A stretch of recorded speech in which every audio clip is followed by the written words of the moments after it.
I've been working even before my studies in internships and after studies in different mental health clinics. I have had different patients with different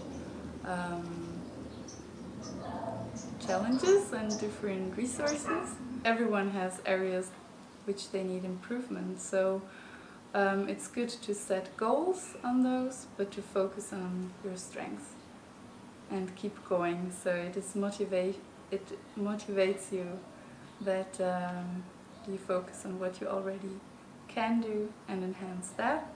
And next to that, you also try to maybe amend the setting, or you work with little tiny steps on what you want to achieve. In this case, it's really important to have SMART goals, to break them down into small achievable goals, and to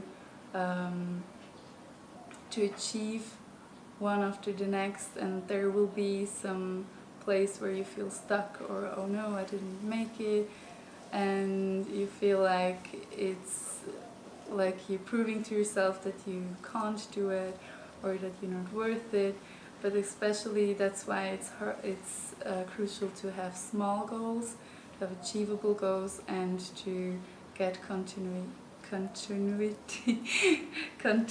with it. SMART goals are basically specific goals, so it's not like all those New Year revolutions where you say I want to get fit or I want to lose weight, because it's not specific. This will, after 1 or 2 weeks, 1 or 2 hours even, be forgotten. No goals set, nothing achieved, just once more, yeah, I knew I wouldn't make it this time as well. So in this case, SMART goals can help you to achieve it better. So it's specific, that's this S for, and measurable. So you don't say I want to lose weight, but the goals, the method you want to use. For example, I'm going to cut off sugar. I am only going to drink 1 beer a night, or whatever the goal is. It can be you have thing for chocolate that you're going to eat 1 row instead of the whole bar, just like putting it really measurable. And also in terms of fitness, for example, so I'm going to go on a walk twice a week or every day for 10 minutes at least. All the measurable steps need to be defined as much as possible. So that helps you to keep the focus, because you know exactly what your goal is, and it's not vague. So I'm going to lose weight, but I'm going to go on a walk every second day for 20 minutes at 5 p.m. Right after work, for example. It's just like whatever works for you, but whenever it's measurable, there's more success guaranteed. And then the A is for attainable, or attractiveness. So it needs to be a goal which you want to achieve. It's not something that you have to do because you feel like everyone else is doing it, but you need to have a desire to achieve it. So for example, the losing weight goal shouldn't be because someone else tells you to do that, but because you want to be fit or to feel good in your body. It's just one of many examples. And then the R stands for realistic. So you don't say within 1 week I'm going to lose 20 kilos, because this is not realistic. So it has to be broken down. For example, within 3 weeks I can lose 1 kilo or half a kilo or whatever it is. And there's like many more areas you can transfer it to, like quitting smoking or getting a routine into your life. And the T is for terminating. So you don't set just goals for unspecific time. Again, the more specific, the better it is to achieve it. And if you say the next 2 months I'm going to do XYZ, you know it's for this time. The best is to sign a contract for yourself.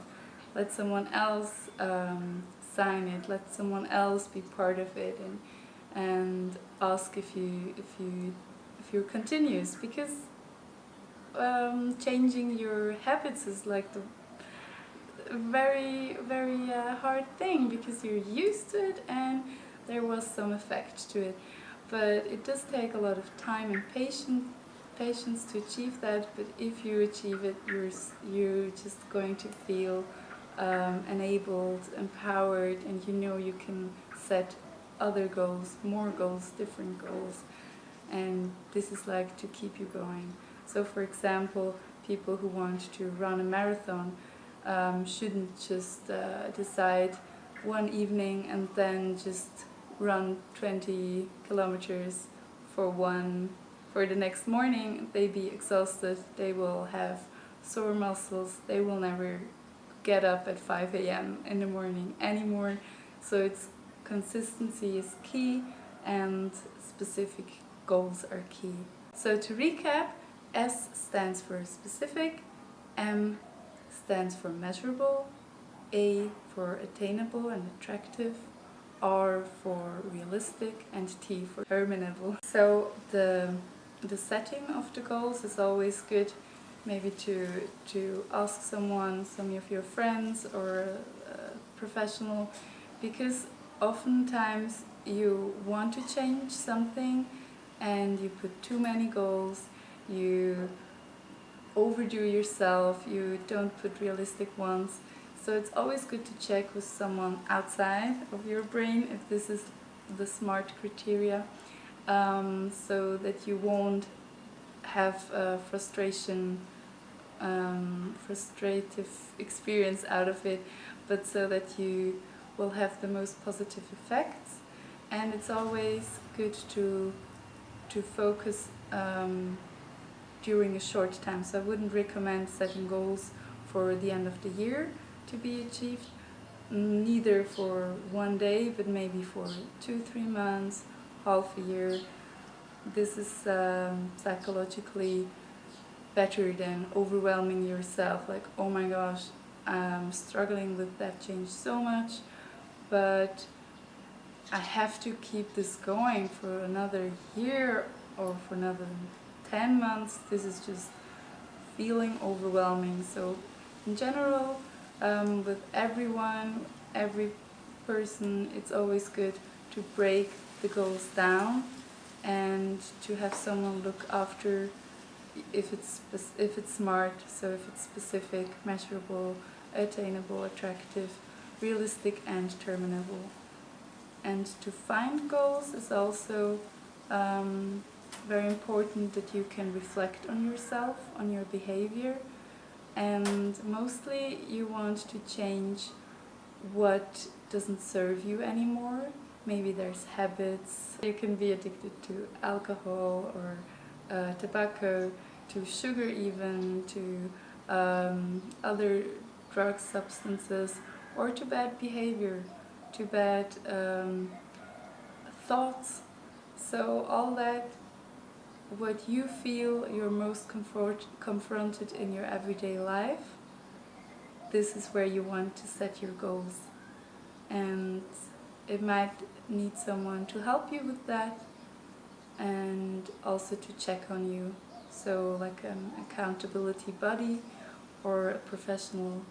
And it's totally normal to also have setbacks. So also their continuity is the key to achieve your goal.